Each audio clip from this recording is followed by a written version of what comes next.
This is a CBS News Detroit update. Good morning, I'm Chris Ledeen. Here's a look at your top headlines on this Thursday morning. A mother has been charged for allegedly killing her own 9-year-old son. Neighbors say they are shocked beyond belief. Brandy Catrice Pierce faces up to life in prison.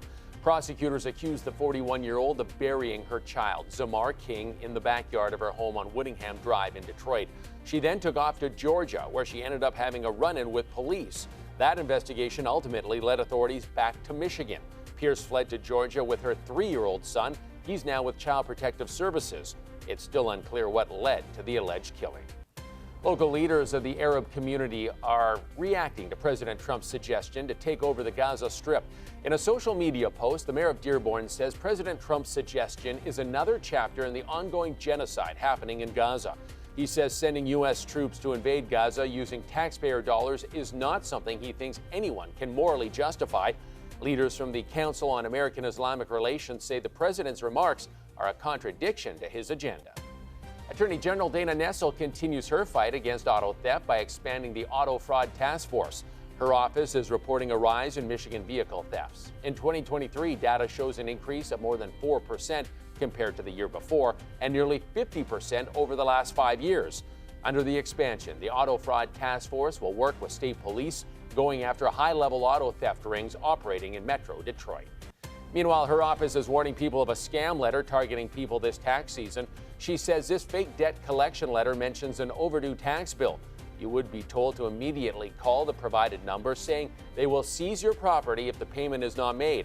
The Michigan Department of Treasury uses an official state letterhead, and you are never rushed to make a payment. A number of school districts are closed today because of the weather. This includes Plymouth Canton Community Schools, Southfield Public Schools, and all Oakland Community College campuses. For a full list of closures, head to our website, cbsdetroit.com.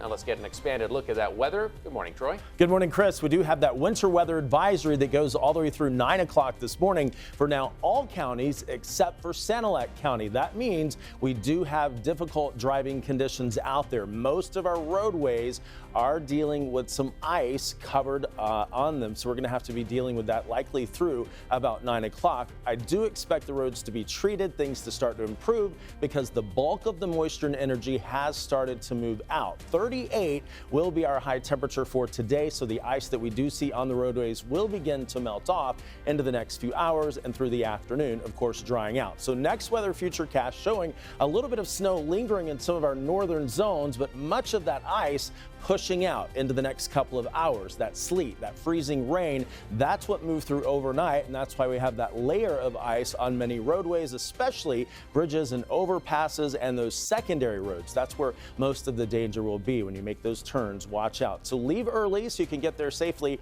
and on time today. We do dry out through the afternoon, as I said, but we see another round of snow possible on Saturday, mostly all snow. That's the good news as we talk about colder temperatures rolling in, but high temperatures today above freezing through the afternoon, allowing some melting. 35 in Pontiac, 35 today in Lapeer, going to 38 in Detroit and 38 this afternoon in Monroe. The next 7 days will show a cool down for your Friday, and then Saturday a high of 29 degrees. So because of the colder air, likely all snow on Saturday. Chris, back to you.